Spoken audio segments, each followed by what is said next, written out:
মিথ্যা কথা না বলা, সেটা রমাদান মাসে হোক বা রমাদান মাসের বাইরে হোক। রমাদান মাসের বাইরে তো বলা যাবেই না, রমাদান মাসে, বিশেষ করে রমাদান মাসে সেটা করাই যাবে না। কারণ মিথ্যা কথা বলা এটা সবচেয়ে বড় একটা পাপ। আমি এর আগে শিরক সম্পর্কে আলোচনা করতে গিয়ে আমি বলেছিলাম যে 4টি বড় পাপ, আকবরুল কাবাইর। আল্লাহ রাসূল সাল্লাল্লাহু আলাইহি সাল্লাম বলেছেন আকবরুল কাবাইর, 4টি বড় কাজ, 4টি বড় কবিরা গুনাহ। 4টি বড় কবিরা গুনার মধ্যে একটা হলো আশিরক বিল্লাহ, শিরক করা, আল্লাহ তাআলার সাথে শিরক করা। দ্বিতীয় নাম্বার হলো উকুকুল ওয়ালিদাইন, পিতামাতাকে কষ্ট দেওয়া, পিতামাতার অবাধ্য হওয়া। তৃতীয় নাম্বার হলো কতলুন নফস, এবং মানুষকে হত্যা করা, বিনা কারণে বিনা দোষে মানুষের উপর জুলুম করা, হত্যা করা। এবং চতুর্থ নাম্বার সবচেয়ে বড় কাবিরা গুনাহ হলো আকাউলুজ জুরি, এবং মিথ্যা কথা বলা। এই যে মিথ্যা কথা বলা, 4টি বড় কাবিরা গুনার মধ্যে চতুর্থ নম্বর বড় পাপ হলো মিথ্যা কথা বলা।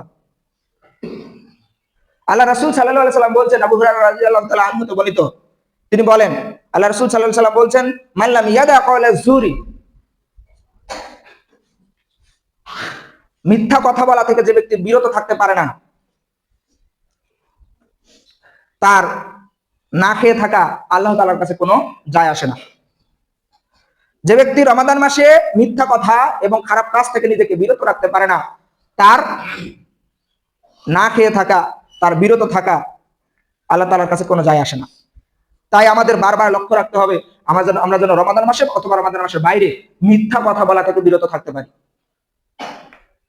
আমরা রমাদান মাসের বাইরে তো মিথ্যা কথা বলি, আবার রমাদান মাসে মিথ্যা কথা বলি কিভাবে? যখন একটা মুরগির দোকানে যাবেন, যখন জুতার দোকানে যাবেন, যখন কোনো পণ্যের দোকানে যাবেন, গিয়ে যখন বলবেন ভাই এটার দাম কত, তখন বলবে যে ভাই এটার দাম 700 টাকা। তখন যদি বলে দাম ভাই বেশি হয়ে যাচ্ছে, তখন সে বলে ভাই রমাদান মাস তো, সাথে কি আমি মিথ্যা কথা বলবো?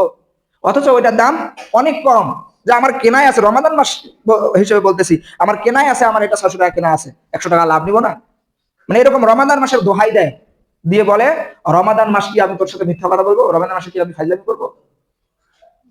রমাদান মাসের দোহাই দিয়ে তারা বলে যে এটার দাম এতই আছে ভাই, 50-100 টাকা তো লাভ করতে হবে।